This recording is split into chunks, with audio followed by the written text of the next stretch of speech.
So in this module, we're going to talk about different types of investors. All right, so this is really cool to get all the different kind of personalities and different investor types that you deal with. I say over the years I have dealt with pretty much, I think, every type that you could possibly come across.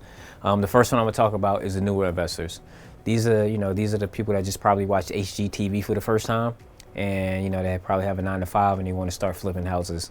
And they may have met you at a meetup or online, some form of fashion, and they want you to sell them a house.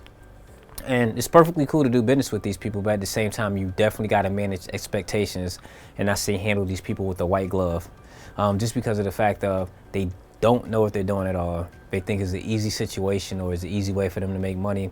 And in fact, in return, is actually very hard at times, and you can lose everything that you have in a house. So you want to be able to walk them through the process. Again, don't body slam them in the house. If the numbers don't work for them, or if it's too heavy of a project for them, don't put them in it, and let them know, be very transparent. There's nothing wrong with you going, hey, this is not the deal for you. I'd rather put you in something else.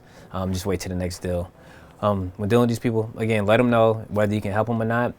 If you can't help them and you just simply looking to wholesale the deal to them, let them know that. A lot of times these people are not going to even know what a hard money lender is or how they get hard money or if it's the rates are good or bad. It's your job to talk them through them if that's what you agreed to do, or if that's what you're willing to do. Talk them through it. Walk them through the rehab. If you fully understand rehabs, walk them through the rehab on why you put your budget at 35 or 20 or whatever you put that number at. Walk them through the process on what it's going to take for them to get from that project from beginning to end. If they're new to, also get them a contract out there that can justify the numbers and get them through the entire project without any issues. If you don't know any, or if you do know any, get them 3. Don't just stick them with 1. Stick them with 3 and let them pick which ones is the best ones for them that they feel comfortable with. And also tell them only so much that you can do. Don't promise them the world. You can only lead them so way, and they have to make their own decisions. I have done that before. You can be very helpful, and if you walk them through it, just know you got a lifetime buyer. I guarantee you that. If you get them from beginning to end, lifetime buyer, which is really cool. But just let them know after a while, like, hey, I can't handle every single project for you unless we're gonna start doing some kind of cut. Then it's a whole different story. But if you can get them in and out of project and explain through them the process to the point to where they start to feel comfortable with you, then again, you got people that will trust you, that will continue to buy from you, and only you, really, honestly. The next people that I would like to talk about is the guys that kind of in between. They probably have 2 to 5 deals under their belt.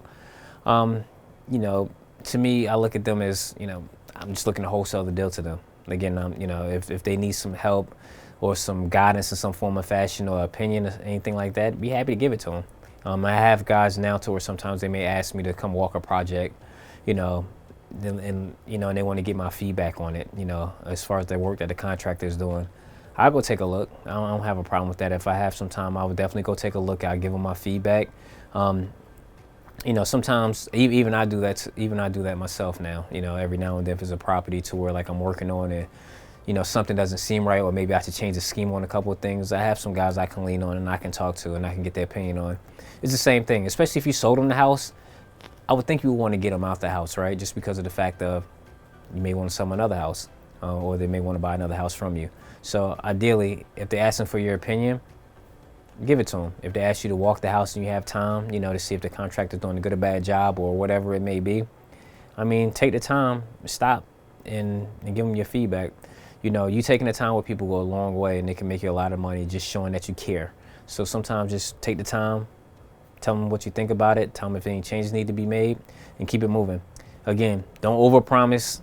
If you're not going out there, tell them you're not. Tell them what you're looking to do. Be very transparent. Some people could appreciate you going look, I'm just wholesaling you this deal, and I'm going about my business. There's guys out there like that. There's guys and girls out there like that, and there's nothing wrong with that.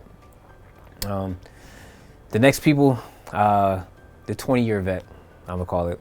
So these are the guys and girls that have been in the game for a long time, probably longer than you and myself, that's looking to buy some houses.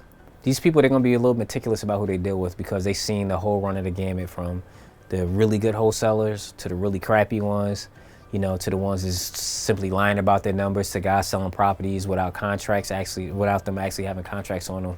They pretty much seen everything.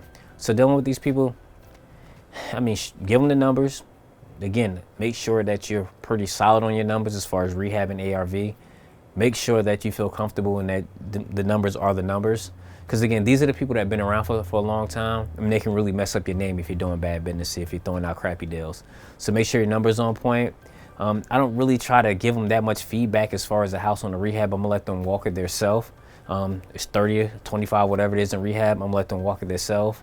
My ARV is whatever it is, they can comp it out themselves. They do their own due diligence. Everybody actually should be doing their own due diligence, but these people especially, they're gonna do their own due diligence, rehab and purchase and all that other stuff. ARV, they're gonna do their own due diligence. Let them do it.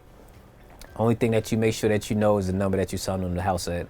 Make sure that you're firm on it. Make sure that you're comfortable with it, and let them do their thing. After they walk it, you want to pull the trigger? Yes or no? It's that simple. Dealing with these people a lot of times, it can be very easy, or you can sometimes deal with a diva. I mean, for both men and women, you can deal with some divas sometimes to where they want to at their title company, and they only want to put down a certain amount, this and that. I don't let them dictate my business. It's at this title company, this is the deposit. If you want to do business with me, this is how you can actually do business with me. Other than that, I'm not going to dictate to your rules and your relationship unless you want to spend. If you want me to move it, yeah. If you want to spend 10 grand more, the price go up 10 grand, I'd be happy to move it to your title company. Deposits remain the same though. The next people, I would say the unstoppable force against the unmovable object. This is a lot to me, like honestly, these are just egos, right? Just say if you're at the top of your wholesale game and you're dealing with an investor or a flipper that's on top of his game, remove the ego. I mean, if the numbers work for everybody, then let's do business. It's that simple. I'm not going to get it in a pissing contest with anybody as far as who can do more deals or who can do whatever. I have the contract. I have the house. Is that title? Is airtight? Do you want to buy it? Yes or no? And I'm not doing it in a rude fashion, or I'm not, or being disrespectful about it, but it's strictly business. If we're both on top of our game, that means that we can do business if we're willing to pull egos to the side. Again, I do business with a lot of big wigs out here. It's no ego, it's all numbers. And if the numbers make sense, then let's do the deal. Simple as that. The next thing, the group of people that you want to deal with is, again, going back to the inexperienced investors. Just make sure that, again, like you're not over-promising these people, because again, if you are and you're not willing to help them, it will become a headache, and that wholesale fee, a wholesale deal is definitely not going to be worth the price that the number that you made on it. Another thing I want to talk about on this module is the power of relationships. Obviously, with you dealing with all these different kind of investors, seasoned, mid-range, big timers, 20-year people, you want to make sure that you cultivate that relationship with them. Understand that. Make sure that you get something that's very solid. Get feedback. Be honest. Be transparent. Talk with these people, and grow your business with these people. You're gonna meet a lot of people. A lot of investors that's going to come and go. You're going to meet a lot of them. But over the years, you're going to have your core people that you can do business with that can buy a lot of deals from you over the years. It's not going to be a lot of them, but you can have some very solid ones. And it's not just about the deals, it's about the feedback. It's about you possibly JVing with them. And it's about you trusting them and them trusting you. I don't know in this business if you can really put a dollar amount on that right there, to where you can shake somebody's hand and say, I'm gonna buy this, and and you're buying off a handshake. It doesn't really work like that anymore. But I do have people to where, like, I know if they tell me they're buying it, they're buying it. I may not get that contract that day or 2 days later, but I'm gonna get the contract from them. You want to have people like that. That's awesome, and it's very hard to come across in this business, but it's totally doable if you're transparent and if you're honest and you're able to cultivate that relationship. So just keep that in mind. The more people that you can get like that, the more easier your business will be. Definitely stay on point when it comes to that. Again, talk with everybody, whether it's seasoned, new, 20-year vet. Make sure that you're able to at least build some kind of relationship with these people, because they're buying or they're looking to buy, and they're going to look for you. And just know, like, this business is national. It's local, I should say, and it's also national through social media. So, and bad news travel way quicker than good news do. So just make sure that you're doing right by people, you're doing good business, and again, especially where you're being transparent.